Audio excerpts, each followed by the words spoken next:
In order to use Ddtrac, you need to be able to set up students within the system as well as users to work with those students. You can also set up groups if you're going to be taking data for groups of students. In order to set up sites, groups, and students in Ddtrac, you go to the Administer Site tab. Under Administer Site, you have several options. The first option is really to manage your organization, which is what we're going to be talking about today. You can manage your students, your groups and courses, your users, and your sites. Under the Manage Students, you see a list of all of your active students, and you also can show archive students.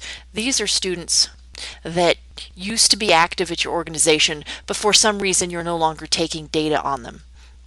When you purchase a subscription for Ddtrac, that says how many active students you are allowed to have in the system. In this case, I can see that I can add new student data, which means that I have not reached my maximum number of active students in Ddtrac.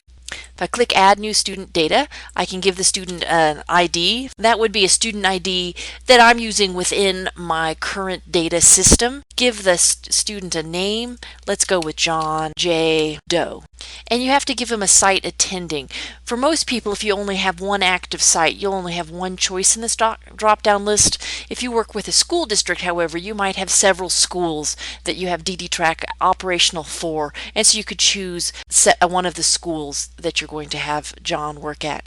Active specifies whether or not he's currently an active student. When you're creating a new student, usually you'll be making the student active. You also have the option of setting up users to work with the student.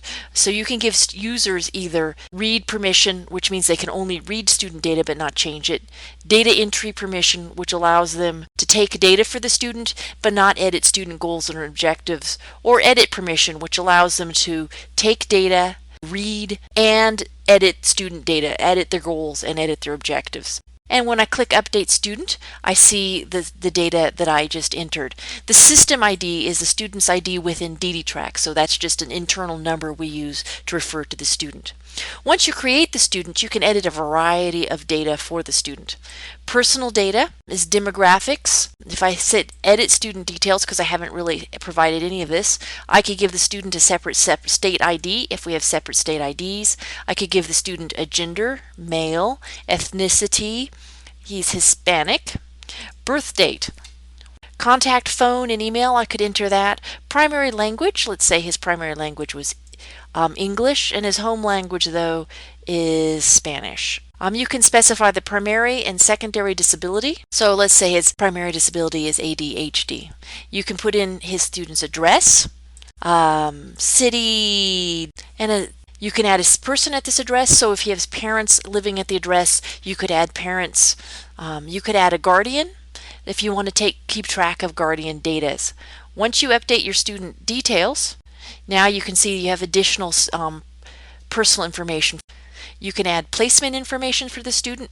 So if I go and I edit this for the student, for example, I could say that I am the case manager and they go to LPS, which is my school district. School of residence is the same as school of attendance, so I can say demo center.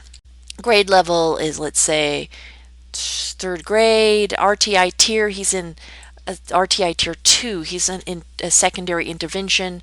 Setting, he's regularly class at least 80% of the time. He attends school 180 days a year.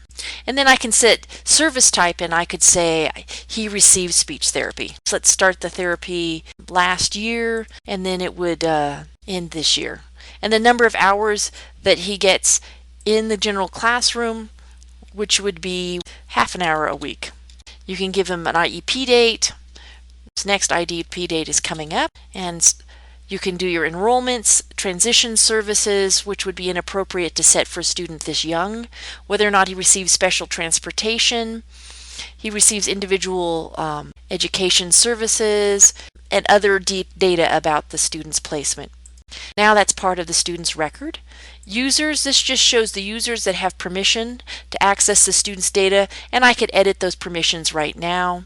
Groups would be any groups that the student's a member of. So I could say I want to make John a member of Classroom 1.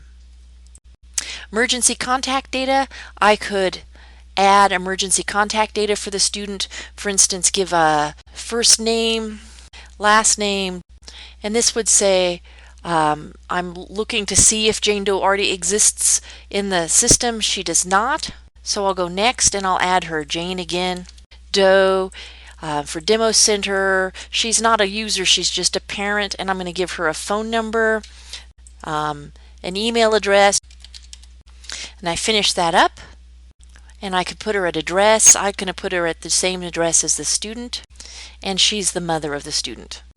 And then I could add other contacts. I could say whether or not the student's Medicaid eligible. I could provide the doctor's information, hospital information, and any emergency health notes that, like if the student's on medication, if the student's allergic to bee stings, anything that would be important to keep as a part of the student's permanent record. And then I update student emergency information. Under personal, I could upload a picture for the student. So I'm going to browse and I'm going to locate an image on my personal computer. So I browse to my student images folder and I say that I want to upload a picture of student 4, and I upload the file, and then I save or update the student details, and you can then see a picture of the student on their student record. You can also update users. You can add a new user or edit a user. When I go and look at Daisy Duck, who's one of my users, you can see the basic information about Daisy Duck, what administrative privileges, whether or not she can administer sites to add users and students, her first name, her last name. I can change her password. If she forgets her password here, I can give her a temporary password so she can log into the system and then update her password herself. The site, what her role is, and this would just be her role within the organization, and that's just useful to other people trying to use Ddtrac. When she starts, if I give her an end date, that will actually terminate her employment as of that date, and she will no longer be able to log into Ddtrac after that date. This is the list of students she's allowed to work with and her permissions for them, the groups that she's assigned to, and then I can set up any contact information, her phone number, her address. So that's really how to set up students and users within Ddtrac.